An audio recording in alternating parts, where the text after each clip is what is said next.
आज आपण बटाट्याची भाजी बनवणार आहोत। ही भाजी तुम्ही टिफिनसाठी किंवा अशीच घरी खाण्यासाठी सुद्धा करू शकता। ही बटाट्याची भाजी डोशासोबत सुद्धा आपण करू शकतो। झटपट अशी तयार होते ही भाजी आणि जास्त वेळही लागत नाही। तर चला मग आता आपण भाजी बनवायला सुरुवात करूया। तर सुरुवातीला आपण बटाटे शिजवून घ्यायचे आणि त्याच्या साली काढून घ्यायच्या। इथं मी 4 ते 5 बटाटे घेतलेले आहेत।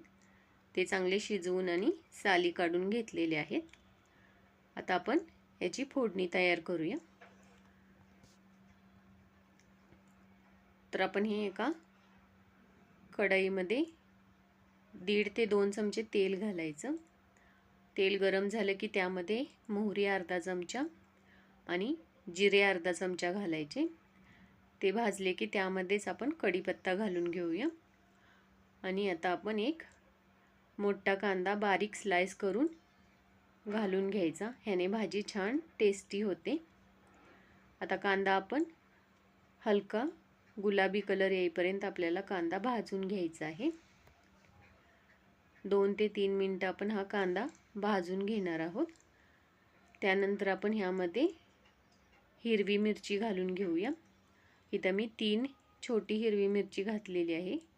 तुम्ही तुमच्या तिखटनुसार मिरच्या कमी जास्त करू शकता। जास्तच तिखट हवं असेल तर कांद्याबरोबरच सुरुवातीला हिरवी मिरची घालून घ्यायची, म्हणजे जास्त भाजल्यामुळे भाजी पण तिखट बनते।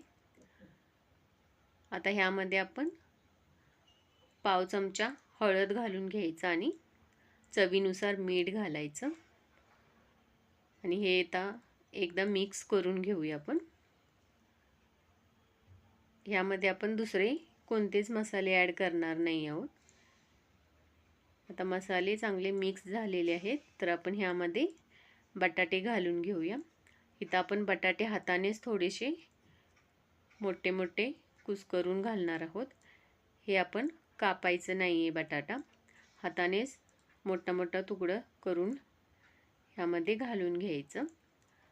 आता आपण बटाटा चांगला कांद्यामध्ये मिक्स करून घेऊया आणि आपण चमच्याने हे जास्तच मोठे तुकडे असतील ते आपण तोडून घ्यायचे। आणि आता एकदा चांगलं मिक्स झाल्यानंतर गॅस एकदम कमी करून आपण 2 ते 3 मिनिटं हे परतवून घ्यायचा बटाटा कमी गॅसवरच। आता वरून आपण ह्यामध्ये कोथिंबीर घालूया आणि मिक्स करून घेऊया आणि 1 ते 2 मिनिटं कमी गॅसवर आपण परतवून घेऊया। मध्ये मध्ये हलवत राहायचं आपण, म्हणजे खाली बटाटा लागणार नाही। आता बटाटा आपला झालेला आहे। हा बटाटा बनवायला जास्त वेळही लागत नाही आणि झटपट असा तयार होतो। डोशाबरोबर हा बटाटा एकदम अप्रतिम असा लागतो। तर आता आपण ह्याचा गॅस बंद करून घेऊया आणि सर्व करून घेऊया। हा तुम्ही टिफिनसाठी सुद्धा बनवू शकता किंवा मुलांसाठी। तुम्हाला माझी रेसिपी आवडली असल्यास लाईक करा, कमेंट करा आणि चॅनेलवर नवीन असाल तर चॅनेलला सबस्क्राईब करा। Thank you.